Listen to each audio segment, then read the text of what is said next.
Welcome back to the 20-something podcast. My guest today is one that is super important to me, my partner Shane. Now, I may be biased, but he's a pretty awesome person, and I'm sure you'll agree once you listen to this episode. Shane is an advocate for people living with chronic and invisible illness, having been diagnosed with a chronic condition at 18. Shane is also super passionate about his sobriety, sharing his story online to help others experiencing issues with alcohol. There's so much stigma around both of these subjects, and I think talking about them is super important. I'm sure a lot of people will be able to relate to this episode, and I hope it reminds us all that you never know what somebody may be going through, so always be kind. So Shane, welcome to the podcast, and thank you for coming on. Thank you for having me. I feel super nervous for this one. I don't know why. It's strange to be talking to you in this environment. I know, seeing yourself on camera. Yeah. So with all of my guests, as you know, I just asked them to go back to the beginning of their 20s. I know you are still in yours, coming to the end of it, as we both are. Yeah. But if you could just take us back to the beginning of your 20s and just give us a bit of an overview, just so people know kind of how you've got to this point and how you're a guest today. So probably useful to go back to when I was 18 and when I started university. So I went to University of Birmingham and was studying a degree in economics, but it took a little bit of a life-changing event really kind of happened when I was at university, and I got quite sick, but there was no real understanding as to why I was unwell. So I started to experience pains in my body, numbness, a lot of different symptoms, and I had to go back home and try and figure out what was actually going on with me. But where it's such a rare condition that I have, it was a difficult time because it took quite a significant period for me to actually get a diagnosis. But I ended up having to drop out of university at 19. So I was there for 5-6 months. I suppose that was where the drinking really went up a level. But yeah, it wasn't like a normal experience of university. Like I had some friends of mine who were at Birmingham with me, like really close friends, like brothers of mine to this day, who had different experiences just because obviously they remained healthy, whereas I had to come back home and try and figure out really what was going on with me. So yeah, as I said, I dropped out of uni in the February, and I then found an apprenticeship at a well-known media outlet, because the plan was to go back to a different university the following year. I was supposed to go to Southampton, but then when I found this apprenticeship, I really enjoyed the kind of structure that the job gave me. I was still actually unwell at the time, didn't know actually what it was that was causing the symptoms that I was dealing with. But that was like the really early stages of before I was even 20. And then, moving into my early 20s, I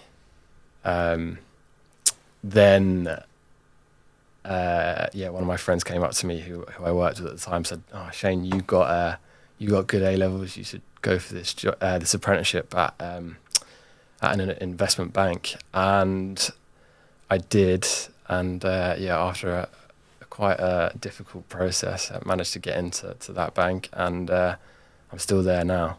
But that's a little bit of a brief start. Great. To life, yeah. So that's taken you, I guess, to where you are now.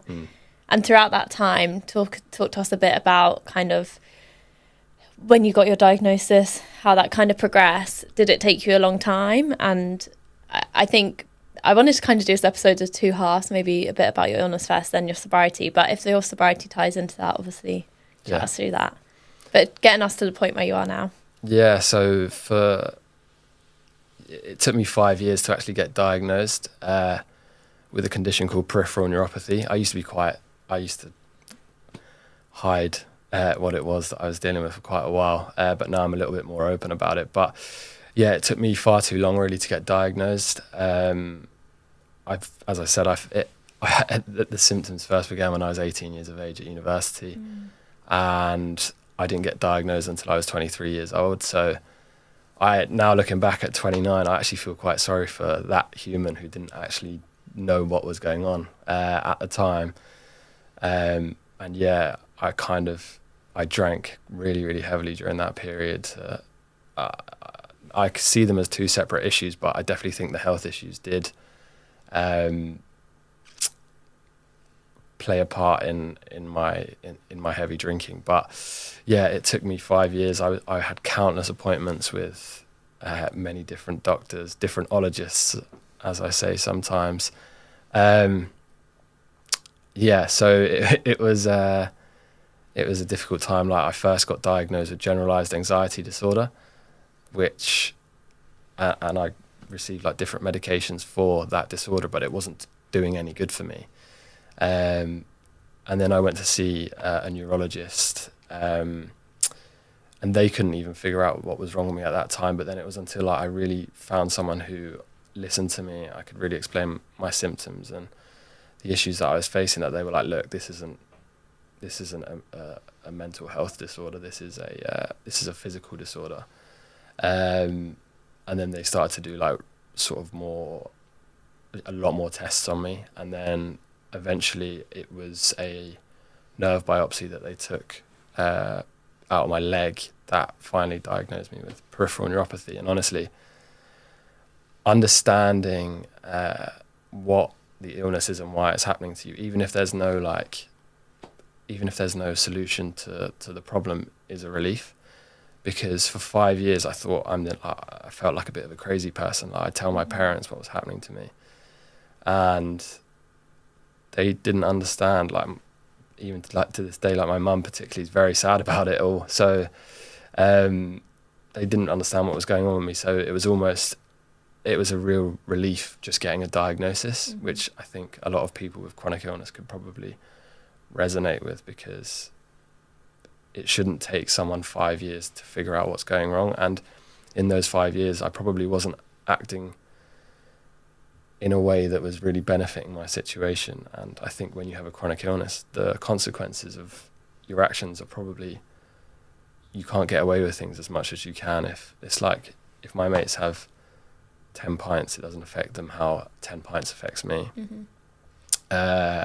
So yeah, that's what I'd say about that. Yeah, so with that, do you think there's like a stigma around chronic illness? You mentioned that you used to be a lot more quiet about it, not talking about it really, but also in terms of like a medical side, kind of being fobbed off, if you like, by so many doctors saying that you had a mental health condition or an anxiety disorder. Yeah. Do you think there's still that stigma around it? There definitely is a stigma, both in the workplace and, firstly in the workplace. So whenever I go for a job interview, I never disclose the fact that I deal with chronic illness. I'm perfectly capable of doing the role that I'm in, and it actually upsets me that I can't be more honest. But what people need to understand when you've got a chronic illness is that if you do disclose that information, unfortunately, a manager can just turn you down and not really give you a reason. In their head, they'll think, oh no, this person's going to be off sick all the time because they've got a chronic illness. But they can just give you another excuse. So there's definitely a stigma around it in the workplace. And then in terms of actual appointments, I think with doctors are very used to having really high grades throughout life, doing really well, basically knowing what the answer is. I feel with chronic illness sometimes that because they don't have a solution, they don't know the answer, the patient doesn't actually get better, they sometimes struggle with that. So they almost want to just move you on. They'd rather focus on a patient who they know that they can improve their health, which is a bit of an issue. But I have more recently, I think doctors are starting to understand chronic illness more. And they're understanding that, look, these people are going to probably have to deal with these symptoms for life. But there's just a way, like even for me as someone who deals with chronic illness, if a doctor says to me, I don't know, but I'm going to try and help you. I really respect that and rate that. But when they just fob you off and try and say, like, look, this is all in your head, or take this medication, see how it goes. Take this medication, because they have a list of medications that they can prescribe you, and you need to do your own research. That's a whole different topic completely. But there's been a lot of it's taken a lot of resilience, because I've had hundreds, if not maybe 1,000 appointments in my 20s, which is a lot more than the average person. So you do become kind of used to it, but having a doctor who believes what you're saying can really improve managing a situation. Yeah, and I've been to quite a few appointments with you now, and I feel like doctors are starting to understand that there needs to be more of like a holistic approach. It's not just throw some medication at you or a prescription and go away and see if you get better. It's about your lifestyle and tying in so many different aspects: your stress, your work life, your home life, your fitness, and like that wider health. It's not just, here's some medication, get a monthly prescription, try and feel better. I feel like doctors are really starting to understand that it's not just a medical aspect. They need to see more of a holistic approach. And I think that's, from my experience of going to appointments with you, I think that's so beneficial, rather than just throwing just pure like medical science at it, because there isn't that much research and there isn't that much science behind it really. And as you say, you would rather someone say to you, I don't know, rather than just trying to give you a fix that they actually don't know if it's going to work, but they're just going to throw at you anyway. So I think that holistic approach is really important. Yeah, agreed. Yeah. And so in terms of that then, with kind of stigma, or maybe when you tell people about your illness, I know you have your social media and you really try to explain things on there and advocate for it on there. What do you wish that people knew about chronic illness? There might be someone listening to this today who knows nothing about it, doesn't know anyone who has a chronic illness. They probably do, but they're not aware of it. What do you wish people knew? I wish people knew that there wasn't a simple fix. There's no simple fix to chronic illness. It's like, let's say you've got a cold or you've broken an arm or something like that. There's a fix. We understand there's been millions and millions of people who've had that particular issue. So there's a simple fix to a flu. And with chronic illness, there's no simple fix. So you said it there, like there's no holistic approach. So like for me, I have to see so many different consultants for different symptoms. Yet I have 2 conditions that I've been been given. So yeah, there's no simple fix. I would say is one, people who are chronically ill, they're not lazy. If they need to take time out for appointments, trust me, there is. I've recently just been to 3 different hospitals in under a week, and believe me, that's not what I wanted to be doing before I'm going away on a stag do with my best mates. So I would say people who are chronically ill, they do not want to be chronically ill. And yeah, I think people who have chronic illnesses as well, they kind of want to be understood. But it's so hard for someone who doesn't have a chronic illness to understand what it's like for someone to go through that. So yeah, those are probably some of the things I'd say. But the main thing is that there's just no simple fix. It takes so much trial and error with different medications, different lifestyle changes to try and manage it. And even whilst you do all of those things that the doctors tell you, that your own research tells you, like I'm sat here today talking to you with multiple symptoms plaguing me right now.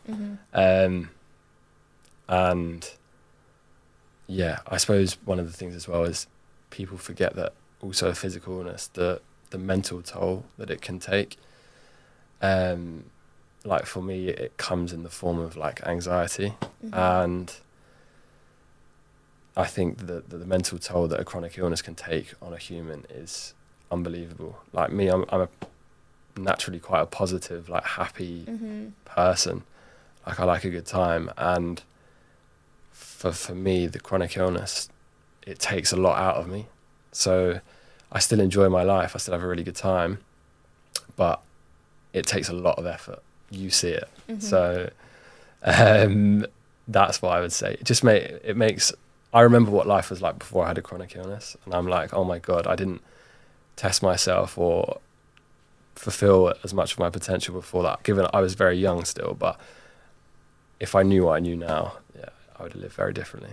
Yeah. So touching on that, you said that it obviously takes so much from you, and you said, I see that every day. I see how much effort you put in, and I think you're someone who wants to achieve so highly anyway. But how do you kind of balance your life with a high-powered job, life, exercise, your health, social life, relationship, everything? How do you find that balance? I find it really hard, and I do found it really hard actually, and it's something that I question quite regularly. Like, do I give? There's something that I've told you. It's called the spoon theory. So it's essentially how many spoons do you use for each task that you do throughout the day? Because with chronic illness, I think you only have like a finite number of spoons until you crash. So in terms of balancing it, I always try to get up early to start the day well and strong, no matter how I'm feeling. And then I think once you start doing like all the sort of micro tasks that you have throughout the day, you know in your head what you need to do. You kind of start to grow into the day a little bit. But in terms of like finding the right balance, I don't know if I even do have the right balance at the moment. I think work gets a lot of my spoons. I still maintain a decent social life with friends. We still have a really great relationship. But it's difficult. And I think I've kind of got all in terms of like the lifestyle changes that I've needed to make to manage the condition. I'm doing a lot of them. There's probably a little bit more that I can do. But it's like building those into your routine, basically. That's really important. Then when in the workplace, there's certain accommodations that I've had to put in place to make it a little bit easier for me. Like, for example, a sit-stand desk. I've had to let people in my team know about it, and that's probably one of the points. Is it's not people at work aren't necessarily going to care about the fact that you've got a chronic illness. They may also use it kind of against you as well. So I would say be very careful who you tell about your chronic illness to, even though I speak about it quite openly now. But yeah, I think you just kind of have to have a kind of get up and get on with it type mentality. I know that's something that's not really necessarily championed now, but I think there is an element of you should be proud of that, because listen, at the end of every day, I know in myself that I've given the day everything I possibly could. So I can go to bed proud. So yeah, that's what I'd say to that. Yeah, no, it's so true. I think the spoon theory is so important, because we often talk about giving your spoons to the wrong thing, and that's so important to think about as well. If you've got 10 spoons in the morning, how many are you giving to your job? How many are you giving to your home life? How many are you giving to your friends? Or one you don't have to think about anymore, but drinking and then feeling rubbish the next day and hungover, and that affecting you. And I think that's super important. And even if somebody doesn't have an illness and they're listening to this, it's still a theory that you can take and kind of apply to your life. And I do think you should feel super proud, because I see how much it takes for you to get through a day. Even just your life in general, with your job and everything, but then on top of that, with everything else. So yeah, you should be. And I wanted to ask you a bit more, because I see this like resilience in you, and you've got this drive, and said you're posting on your socials and doing everything else. What kind of gives you that drive to push forward and to keep going? I think when I look back on my life, I think the first thing, honestly, giving up alcohol just gave me a completely new perspective on life. The way my brain thinks now compared to how I thought before when I was drinking is like, honestly, giving up drinking just unlocks so many parts of your brain that you didn't even know. But for me, like when I look back on my life, I want to have had a successful career. I really want to have done well. I want to have had some fun. I want to have some good times with you, with my family, with my friends. And then I want to look back and think I've actually added some value to the world as well. So, yeah, those for me are like 3 really important things. I think I'm on the right path to achieving all of those things. So yeah, I just where I've suffered quite a lot. I've got to be honest about that, both to do with my chronic illness and with my issues with drinking. And when I see other people having issues with chronic illness or with alcohol, I just feel like super passionate to just be like, look, there is another way. Like particularly sometimes when I see people who are having negative effects of alcohol, because I was in a situation like where that was me, and I just think that there is like so much to be said for just giving up alcohol. I'm not saying the whole world needs to go sober, but just those people that are really feeling the negative effects of alcohol, honestly, giving up alcohol can just it can change your life beyond belief. So yeah, that's been your main drive forward, do you think, to keep you going? Yeah, I think, yeah, I just don't want to look back and I don't want to look back and not have given life a go. Because look, the situation is these symptoms, they're not going anywhere. So yeah, when I look back on my life, I want to be like, look, I was dealt a poor hand in some respects, but still I gave life my all. I gave it a really good go. I was still a good person, and despite what I'm going through, and yeah, I had some fun along the way. So that's the main drive for me. Like for me with chronic illness, it'd be quite easy for me to not take on as much as I do with work, with life, but I would regret that. And that for me is what the driving factor is, I would say. And I think where you say you've been dealt a bad hand in some respects, I think this is where I always try to kind of see the other side as well. And I know that it's very easy for me to sit there and say, but look at this, because I'm not the one going through it. But I think also seeing your life as, yes, you have been dealt a bad hand in some respect, but actually you've been dealt an incredible hand in others, because you've been born in a country where you've been supported, you've grown up in an amazing home, a lovely family, you've got an incredible group of friends, you've got a great job, we had each other, thanks, and all of these other things. And I think it's kind of seeing both sides too. And as I said, it's very easy for me to sit here, I'm not going through what you go through, but I know that you try to see that perspective as well, and it's not always easy, especially days where you're having a flare up or a really hard time. But I think that is really important as well, to kind of, I think the power of a positive mindset is incredible, and I do really think it can help, and I think that's something that I always try to kind of feed into you as well. I kind of know when not to say that, when I know that you're having a particularly bad day, but I think it is really powerful too. I don't know if you feel the same way. I agree, and you do have to like think about what you do have in life, and you're right, like I have both my parents like who have been unbelievable to me throughout my life. I've got my sister, I've got you, I've got an unbelievable group of friends, and it's like I'm so fortunate in so many different ways to have so many amazing people around me in my life, and I do need to focus on that. And being born in this country, even like if I compare my life to my dad's life when he was growing up, like I had a really good education, which is something to be so grateful for. So and I think a positive mindset is absolutely needed, particularly in chronic illness, because I think actually one of my strengths is I can pick myself up quite quickly from something bad that happens. Like if I have a bad day or something like that, I can pick myself up really quite quickly. And I think a positive mindset does help with that, because if I was to dwell too much on all the negatives in my life, honestly, I wouldn't get up in the morning. If I was really to dwell on all those negatives, I would not get up. Whereas when I focus on what I can do, what I can achieve, honestly, like, that's what keeps me going. That's what keeps the drive there. So yeah, positive mindset is absolutely the way to go.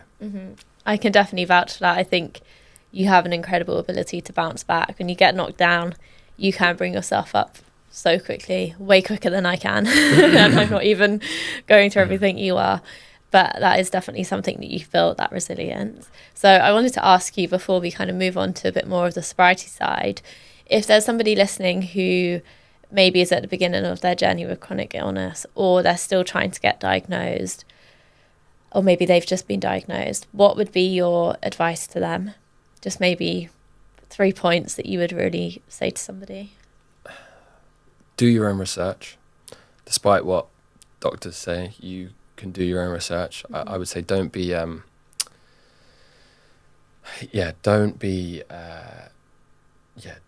like, I would say definitely do your own research, but don't be, I'm trying to find the right word for it, but just don't be too, like, do the right research, but not too much research, if you know what I mean. So you don't want to go in there and act like you know it all. Yeah. So do your own research. Be mindful about the medications that you take. And you need to be really strong and advocate for yourself. So when you go into your appointments, explain to the doctor what's going on, and just be quite assertive, I would say, because sometimes they can just move you on and go to the next patient, but you really need to advocate for yourself because you're the only person that can really do that. So yeah, that's what I'd say. Amazing. I think that'll be super helpful. And yeah, again, I see you doing that for yourself, and I know how much research you put into these things, and I've seen you in appointments, and really, yeah, you've got to vouch for yourself. Yeah. And be cautious, do your research, as you say, look into medications, look into side effects, especially if you've got symptoms. Again, this is just me knowing from being at appointments with you, don't just take a medication that's going to kind of suppress one symptom if it's going to give you something else, because you've got to kind of balance up those factors and see, is it actually worth it? So I think that's really great advice. So kind of moving on then to the sobriety side, you kind of touched on it a little bit, but it'd be great if you could just talk us a bit more through your journey. I know you've been sober now for 4.5 years. Yes. Which is incredible. I can't imagine it was super easy getting sober so early on in your 20s. I feel like sobriety is becoming quite a big thing these days. Like, even myself, I've not drank for like 8 months now, I think. Haven't been sober the whole way through our relationship, especially not when we met. But I think it's becoming such a big topic, but I feel like you were way before that, and not that it's easy for anybody now, but I feel like when you went sober, there was not really anyone who was sober. So yeah, talk us through that, kind of why you went sober, and yeah, take us back to the beginning. Yeah, so alcohol for me was, as soon as I would touch a drop, I was out for the night. There was no stopping me, and any sort of responsibility or any commitments I had went out the window. I would just be for the night out, basically. So I would consider myself a bit of an all or nothing drinker. I didn't drink every day. I was a binge drinker, basically. But I suppose, not every time I drank alcohol there was an issue, but you can bet that any time there were issues in my life, it was as a result of my drinking. I started drinking in a sort of typical London way. I come from an Irish background, so I was always going to have a pint in my hand. I started drinking in my teenage years, and then, it was always something that as soon as I'd have a drop, there are people that I've seen that when they have a sip of alcohol, it doesn't really impact them as much. Like, they can kind of take it or leave it on a night out. But for me, as soon as I started drinking, that was it. Like, you were out for the night. I was out, and there was literally no stopping me. And so that's how it all started. And then I suppose it kind of, alcohol is one of these, it's a drug, and it slowly creeps up on you. So my drinking was getting worse. When I was at university, when I was at home, I kind of had like my parents, my mum particularly, is someone who sort of disciplined me in that. She was the one that would make me not that I did loads of studying for my A-levels, but she was the one that sort of disciplined me in that respect. When you go to university, you don't have that. So then the wheels were really off. And yeah, and to be honest, like, that then progressed when I got back, and yeah, I was just a very, very heavy drinker, and I would always, like, Sunday I'd just be in a pit in my bed, and then you're just trying to like get back to some sort of normality as the week goes on. And honestly, like, even when I was 20 years of age, I've got strong memories of when I would say to my mates, like, and make bets with them that I'm going to give up drinking alcohol for a month, and they're like, no way are you going to do that. Because even back then I knew alcohol wasn't for me. So yeah, and alcohol affected me a lot more than I think it affected my my friends, my close friends and stuff like that. So yeah, that's when I was very young when I started to question my relationship with alcohol. And yeah, I first started trying to get sober when I was 23, and I did almost a year, and then I had a couple of slip ups, and then that's when it stuck, because I really had a period of time where I could compare what my life was before alcohol, what it's like with alcohol, and I could really see that I much preferred my life without it. So that's kind of what's got me to where I am now. And what do you think kind of that catalyst was? What was the point where you were like, okay, I've got a problem here, something needs to change? I kept doing nights like that are called straight throughs, which is where you just keep going into the next day without having any sleep. And yeah, it was just the fact that I couldn't control it once I'd had a couple of pints. Like, even when I remember, like, I'd arranged to play golf with my dad on a Sunday, and it's like the amount I would have let him down a good few times because of my drinking. And that's the thing, I was just letting people down because of my drinking. Like, we've spoken about like past relationships that I've been in where I've, particularly my first one, where like I really let someone down, and that's just not the person that I am.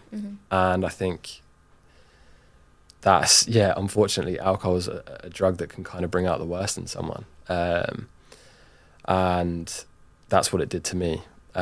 So that's when I started to question it. I really felt the negative effects of alcohol as well.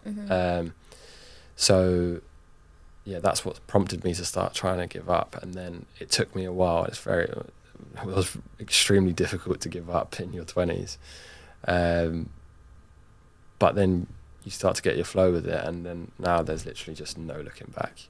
Yeah, that's what I was going to say, because when I met you, you were 2 years sober, I think. And even at that point, I knew that you were solid. There was no going back for you. But do you think that's something that's kind of built over time?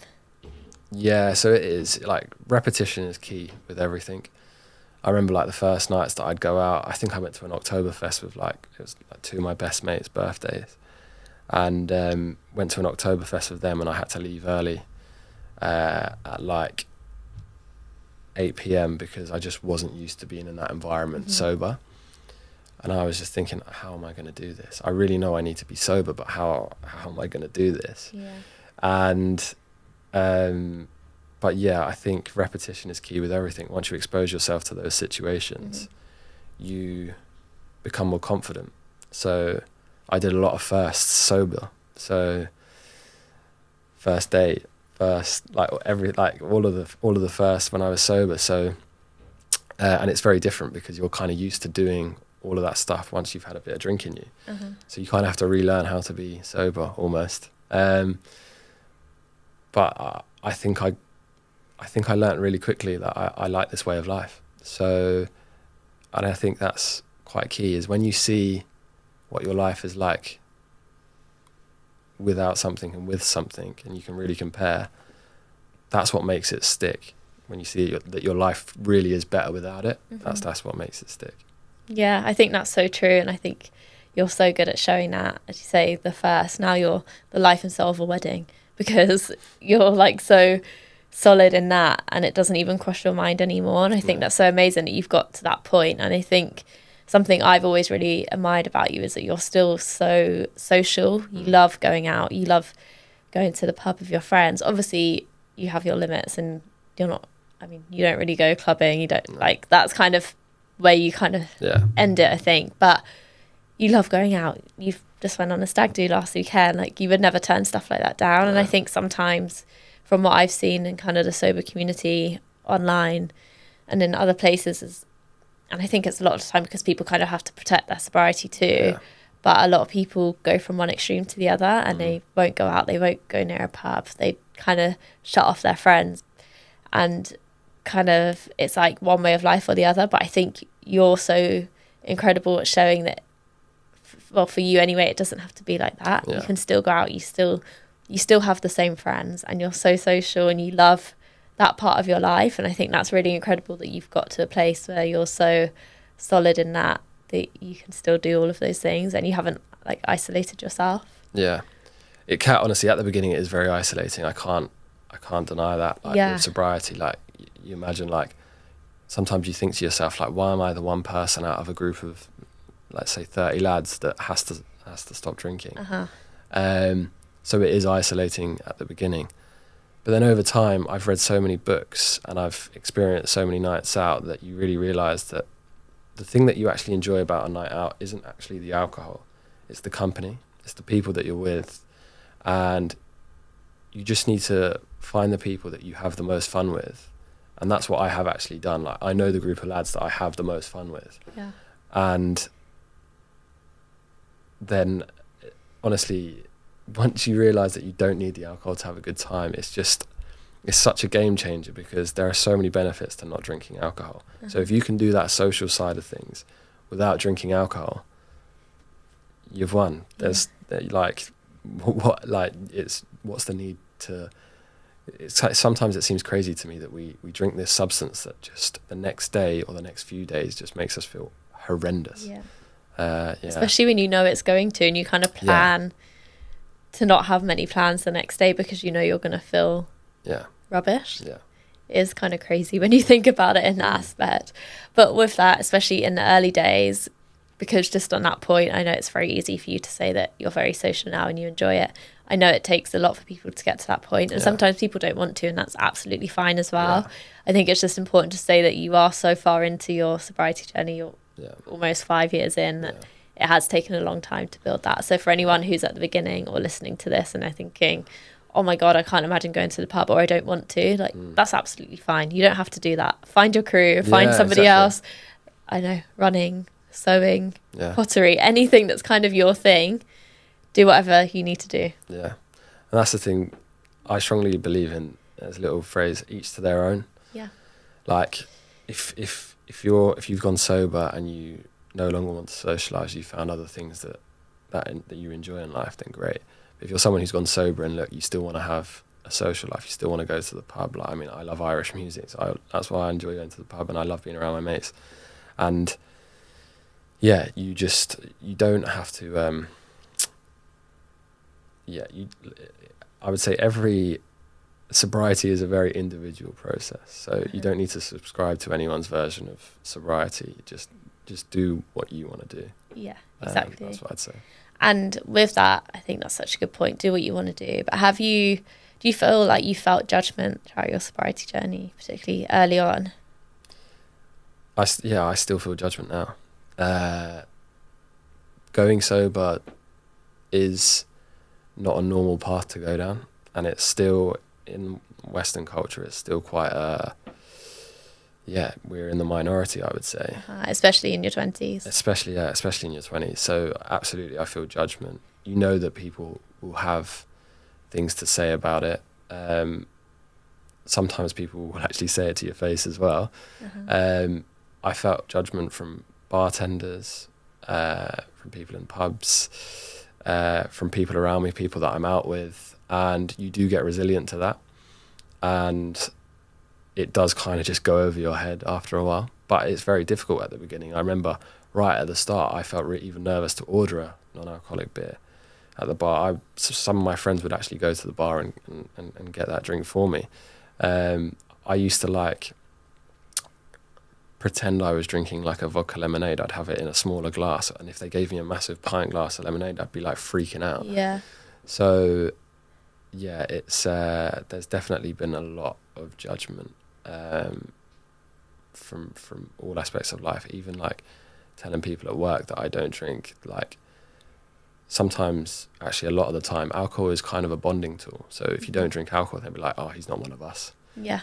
And that's hard to like break down that barrier, and that's I think where sobriety and people drinking alcohol need to get to. You need to get to a point where, look, people drink alcohol, people are sober. Yeah. Who cares? It doesn't matter. If someone wants to have a few pints, have a few pints. If someone wants to be sober, let them be. Let them be. That's genuinely how it needs to be. But unfortunately, there are judgmental people in the world, and that's not going anywhere. So that's why people who have gone sober need to be strong, need to talk about it, and make our lives easier. Because, yeah, for me, sobriety and chronic illness have affected my life massively, and being in a minority isn't an easy thing. So that's why you need to be loud and proud. For sure. And I think, as you say, it is such a bonding thing in our culture. And I think, as you said, particularly kind of in the industry you're in as well, it can definitely be that. And I think you're, again, amazing to kind of hold your own and show that you can still work your way up in your career. You can still go to social events and do all of these things without having to be getting on pints and other things, you know. So I think that's super important. And I think myself as well, just in the short time that I've not been drinking, I've definitely felt judgment. And I think for anyone who's listening who wants to go sober or just stop drinking for a little bit, it can be difficult. Like, I've had someone tell me they're gonna throw shots in my face one night, but I've also had, last weekend I went out for the first time in a long time, and the woman behind the bar gave me my drink for free, because when I ordered, she was like, is that it? And I was like, yeah, that's it. She was like, don't worry about it. Like, it's on me. Yeah. So then you get people who are actually super lovely. And I found from being at weddings, or last weekend I was on a hen do, when you actually talk to people and they ask you about it, you can feel like, are they judging you a little bit at the beginning? But actually I found people have said that they just have so much respect. Yeah. They have so much respect for you for doing it. Yeah. They kind of wish they could do it. Yeah. It's something they've thought about. So I think actually, if you're confident in yourself and you kind of hold your own, people do really respect you for it. So, yeah. I mean, I'm not a pro at this like you are, but I think that would be my advice. Yeah. Just kind of. You've done it for 8 months now, and you've been in so many different situations sober. Yeah. So and this is the thing, like, you absolutely have every right to explain like what you've gone through in the last 8 months by going sober. So, and the situations that have arisen because of it. So, this is the thing in life. Like, sometimes if someone doesn't like subscribe to your way of thinking, people almost don't want you to really speak about it. Yeah. So you kind of touched on it there with kind of my sobriety as well. And I think it's important for us in this episode just to touch on, I guess, our relationship a little bit and us being sober, because I mentioned at the beginning, I definitely wasn't when we met. And I always laugh that the night that we met, I actually thought you were doing dry January, because we met in January in a bar, and I'd never met someone in their 20s, our age, who was sober. And I'm not going to lie, I thought, what the hell? And I even said to my friends, this guy wants to take me on a date, but he's sober. I don't really know what to do. Like, I'm not going to lie. I just had never come across it before. I was like, what the hell?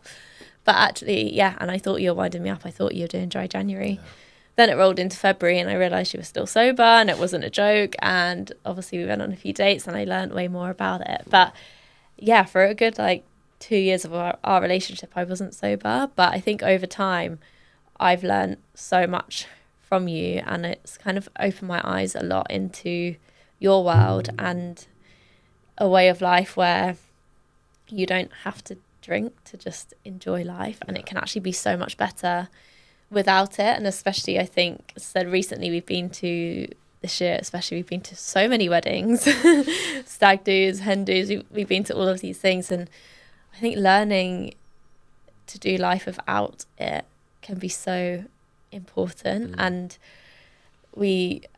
going to these things, we see other people around us and you can just see alcohol's affecting them. And I think that's something that's so beneficial to our relationship. Not that anyone's relationship is perfect, but we don't have drunken arguments or drama in that way. And I think that's so helpful. But I just wanted to see kind of from your perspective how you found that. Was it scary? Was it intimidating starting to date someone who did drink, or kind of navigate that? Well, I often say it's funny now that I don't drink that it's been 2.5 years that we've been together and I've not been in the doghouse once. That's what you think. I'm joking. But not really in the doghouse. But yeah, it's difficult. Like, you really have to be careful about who you choose as your partner when you've gone sober. Like, because if they're living a completely different lifestyle to you, then it's going to be really, really difficult.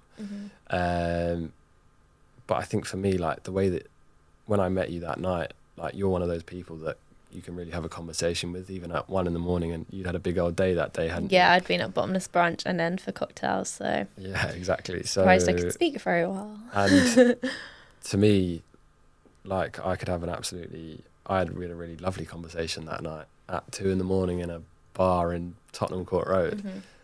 And that's really what attracted me to you. And it is difficult because you worry that one of the main things that you're thinking about is like, hey, like, I need to protect my sobriety. Like, I'd had a slip up in the past and I really never wanted that to happen again, because that really, really affected me badly, like, to the point where, like, then, yeah, it was actually awful when I had that slip up. And so you do have to be careful about who you choose as your partner, because they need to respect the fact that you've gone sober, but then as the sober person, you need to also respect their decisions as well. So you when we started our relationship, you would have a drink on our dates, and that didn't affect me. We also went on nights out with my friends, and you'd have a drink, you'd have a Guinness, and that didn't affect me either. But if I think if you were someone who, when you did have a drink, you got really quite drunk, and it was really noticeable, like how, for me, you were just like so respectful the whole time, and that's, if you still drank now, it wouldn't be an issue for me, because I know what you're like. And but if you've got someone, and unfortunately a lot of people are negatively affected by alcohol, and in so many different ways, so if I didn't like who you were as a person when you drank alcohol, I wouldn't be able to be with you. Yeah. Which is the truth of it. Yeah. But I know what you're like when you have a drink, and when you're at the drunkest you've been, because that was the first night we've met, and I thought you were obviously so lovely. Yeah. And for me, that's the thing. If you're going to go out with someone who does drink alcohol, you're going to need to like who that person is when they drink. Yeah, and I think it's about boundaries as well. Like, from my perspective, I was also very aware that you didn't drink, and once I got to know you, I knew how important it was to you. So we were talking about this last night, like, I never, on our first dates, never would have said to you, oh, go and just have a drink, or should we do a shot? Like, it just was never something that crossed my mind, and I never would have. And I, past that first night we met, I never put myself in a position where I was completely wasted around you, because, again, just out of respect, I wanted to kind of protect your sobriety and just respect you as well. And I think there's so many things that you have to navigate in a relationship, because it is difficult. It did play a big part in our relationship. We kind of had to, I guess, really learn who each other are, because you don't have that alcohol mask. But I think that's a really great thing. I don't think that's a bad thing at all, because I think, you genuinely get to know somebody a lot quicker. But I think it's just having those boundaries with each other, especially if one of you is drinking and one of you is not. And knowing if you need to leave a night out, agree to leave together, or agree what your plan's going to be, or just plan things that don't heavily revolve around it. You know, like, you can do other stuff as well. And I think a lot of our dates kind of were like that. We did fun things rather than just going for drinks. And I suppose, the other thing is all of our experiences are real. Yeah, exactly. Even our holidays, everything like that. Nothing was marred by alcohol. So every experience that we shared, like, early on, like, I remember all of it, which is amazing. That's one thing that is so good about sobriety, is like you remember every single moment. Whereas honestly, when I drink alcohol and be on a night out, I'm not actually experiencing that moment because I would never remember it. Yeah. And that's a great thing with alcohol, is like all of our like first, I remember everything. Yeah. And that's a real benefit to not drinking alcohol. Yeah, I definitely think that's so true as well. Like, even my bestest friend got married a couple of weeks ago and I wasn't drinking, and that was something that crossed my mind. I was like, I want to remember every single part of this day because it was so special and it's going to be such an incredible day. And I'm really glad that I had that, rather than, like, I think throughout a wedding, especially, it's such a long period of drinking that by the end of the night you don't really remember it or what happened. And I wanted to kind of really hone in on that. So I think that's super important. So if somebody does want to go sober, or they're thinking about giving up alcohol even for a month, what would be kind of your main advice for them? Read, number one. So there's so many books out there that are amazing. That for me was honestly a game changer, because I really learned so much about alcohol. I'd definitely say read. I would say have a goal, fitness goal to do with education. Honestly, that having something to focus and work towards is a reason for not drinking alcohol. And me personally, I would say start to do things sober that you do drinking, just to expose yourself to those situations, because I think you can probably start to enjoy your sobriety a lot quicker. We only get a finite amount of time on this earth, so I think the quicker you dive in, for me, I think the better. That's my personal view, because I don't think alcohol is going anywhere in the country we live in life, really. So I think the sooner you can start to enjoy different environments sober, the better. Yeah. Do stuff that challenges you. Yeah. Well, we're kind of coming to the end, which has flown by super quickly. But with all of my guests, as you know, I just go back to the beginning and ask them if they could go back to the beginning of their 20s, before they'd experienced everything that they had, what would be the one piece of advice that you would give to yourself? You don't need alcohol to have a good time. Honestly, that'd probably be the one piece of advice I'd give. I think alcohol caused me a lot of problems in my life, and I never needed it to be confident in situations, to have fun. That's honestly just my one piece of advice.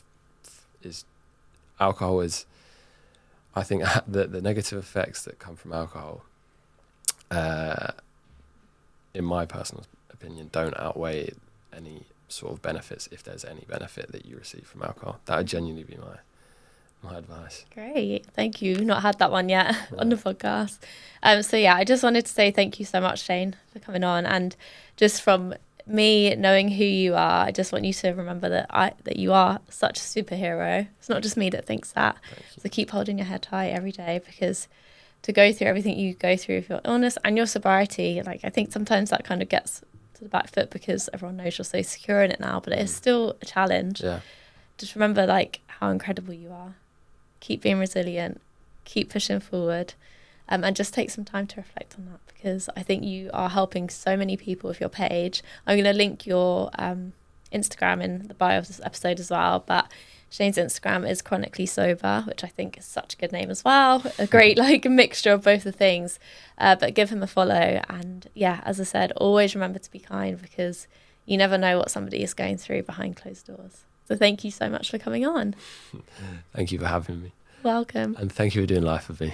You're welcome. It's a pleasure. There we go. Thank you so much for listening to this podcast. Please continue to like, subscribe, share, and follow us on socials. See you next week for another episode.